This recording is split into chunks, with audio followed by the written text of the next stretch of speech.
नमस्कार दोस्तों। मोदी विरोध के साथ साथ देश विरोध अब आम बात हो चुकी है। कोई मोदी विरोध करता है, लेकिन मोदी विरोध के साथ साथ वो उसे लगता है कि देश विरोध का लाइसेंस भी उसे मिल चुका है। वो देश की जनता को भी बेइज्जत कर देता है, देश को भी बेइज्जत कर देता है। किस तरीके से राहुल गांधी जगह जगह गए, भारत से बाहर गए और कैसे भारत को बेइज्जत किया, हर किसी को पता है। उन्हें कोई फर्क नहीं पड़ता। लेकिन इन लोगों की औकात आजकल ये है कि ये आजकल धान के खेतों में रुपाई कर रहे हैं। जो लोग बंगलों से निकलते नहीं थे, वो धान की रुपाई आजकल कर रहे हैं। खैर, वो सब चीज़ें तो चलती रहेंगी, लेकिन मुद्दे की बात आते हैं। सुरजेवाला जो कांग्रेस के बहुत बड़े नेता हैं, राहुल गांधी के बहुत करीबी हैं, वो कहते हैं कि भारतीय जनता पार्टी को वोट देने वाले लोग राक्षस हैं। मतलब वो एक तरह से कह रहे हैं कि भारतीय जनता पार्टी तो वैसे हिंदूवादी पार्टी है, जितने भी हिंदू वोट दे रहे हैं, जितने भी हिंदू हैं, वो राक्षस हैं। कहने का कुल मिला के मतलब ये है। अब मोदी विरोध के चक्कर में कब देश विरोध के और कब जनता के विरोध के स्वर मुंह से निकल जाते हैं, ये कांग्रेस को अंदाज़ा ही नहीं है।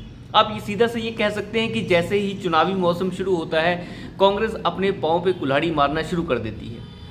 लेकिन ये अंदाज़ा उन्हें नहीं रहता कि मोदी विरोध तक तो ठीक है, लेकिन आप तो धीरे धीरे जनता और देश के विरोध में उतर रहे हैं। यहाँ तक तो अभी तक कभी इंदिरा गांधी भी नहीं जाती थी, जो खुद ही इतनी इगोइस्टिक लेडी थी, लेकिन फिर भी जनता दल की सरकारें बनी और थोड़ी बहुत चली भी। लेकिन कुल मिला के अगर आप देखें तो किस तरीके से सुरजेवाला ने ये कह दिया कि देश की जनता जो है वो राक्षस है। जो एक आदमी को चुनकर भेज रही है, 50% वोट लेकर वो आदमी आ रहा है और उस जनता को राक्षस बोलने का काम किया जा रहा है। ये अंदर की भड़ास है। ये वो भड़ास है, ये वो भड़ास है जो नहीं हजम होने देती कि ये आदमी कैसे प्रधानमंत्री बन गया। आप तो जानते ही आजकल 224 का गैंग जो है बिल्कुल एक्टिव हो चुका है, जो मोदी को 224 सीटें दे रहा है और कहता है कि 224 सीटें आएंगी। सीटें तो घटने वाली हैं, ये नहीं कहते कि हारने वाले हैं। नहीं नहीं नहीं, सीटें घटने वाली हैं, बहुत बुरा हाल होने वाला है। तो ये एजेंडा 2014 से चल ही रहा है। 2014 में भी यही एजेंडा चल रहा था, 180 सीट, 220 सीट।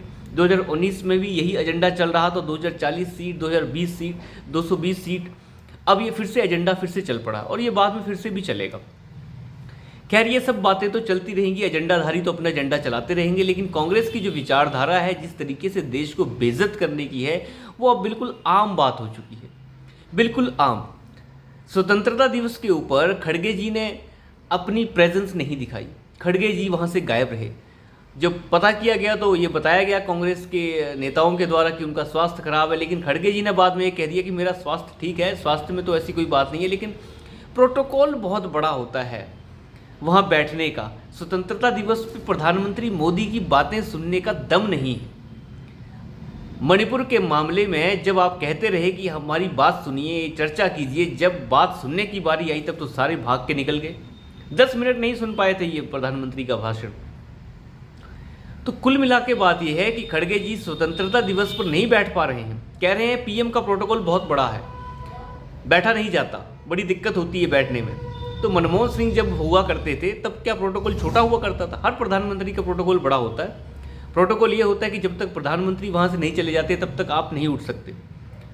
तो आपसे स्वतंत्रता दिवस के ऊपर हो रहा जितना भी समारोह है, अगर वो नहीं देखा जाता तो आपसे क्या देखा जाता है?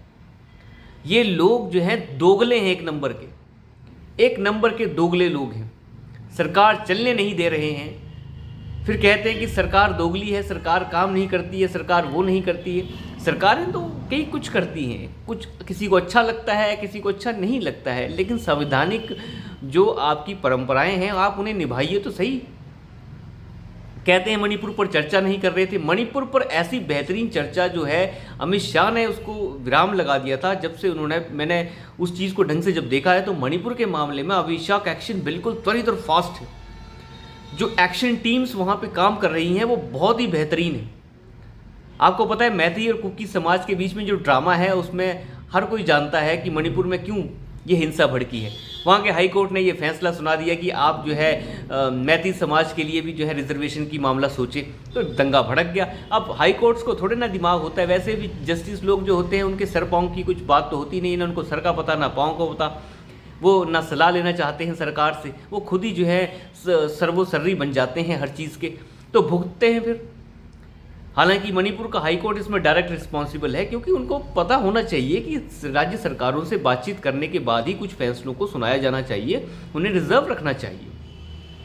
लेकिन कुल मिला के बात यह है कि कुछ ऐसे फैसले होते हैं जहां पे कोर्ट्स को थोड़ा पीछे हटना चाहिए, जब तक कि वो एडवाइस ना ले लें या सरकार का पक्ष ना जान लें। एटलीस्ट एडवाइस तो आप क्या ही लेंगे किसी की। तो कुल मिला के बात ये है, और जिस तरीके की जांच वहाँ हो रही है, जिस तरीके के